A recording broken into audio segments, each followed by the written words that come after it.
በፕሬዝዳንት ኢሳያስ አፈወርቂ የምትመራው ኤርትራ ጥብቅ ማስጠንቀቂያ እንደደረሳት ተሰማ። የሱዳን ፈጥኖ ደራሽ ኃይሎች አርኤስኤፍ መሪ ጀነራል ሐምዳን ዳጋሎ ወይም ሄሜቲ ለሱዳን ጦር ድጋፍ የሚያደርጉ ጎረቤት ሀገራት በሚል ኤርትራን በጽኑ አስጠንቅቀዋል።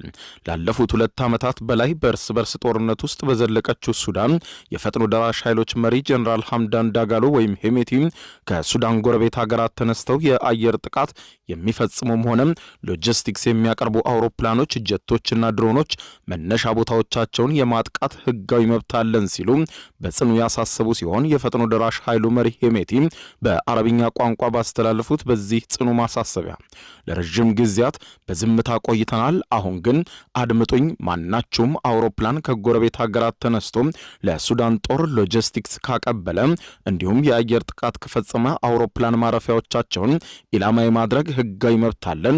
ይህንንም ደግሞ እንፈጽመዋለን፣ የማናደርገውን አንናገርም ሲሉ በጽኑ ተደምጠዋል።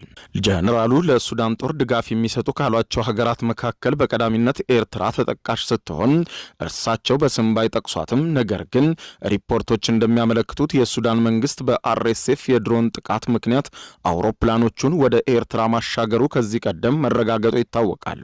በዓለም አቀፍ መገናኛ ብዙሃን ጭምር በተዘገበው በዚህ ዜና የሱዳን መንግስት በሱዳን ጦር ኃይሎች ምክትል ጠቅላይ ኤታማዦር ሹም ብርጋዴር አላቲ አማካኝነት ከወራት በፊት ተመሳሳይ ማስጠንቀቂያ በሰጠበት መግለጫው ሀገራቱን በግልጽ በመለየት ቻድን ሲያሳስቡ የቻድ 2 አውሮፕላን ማረፊያዎች ለአርኤስኤፍ ወታደራዊ ተልዕኮ ውሏል ሲሉ ማስጠንቀቃቸውም ተመልክቷል።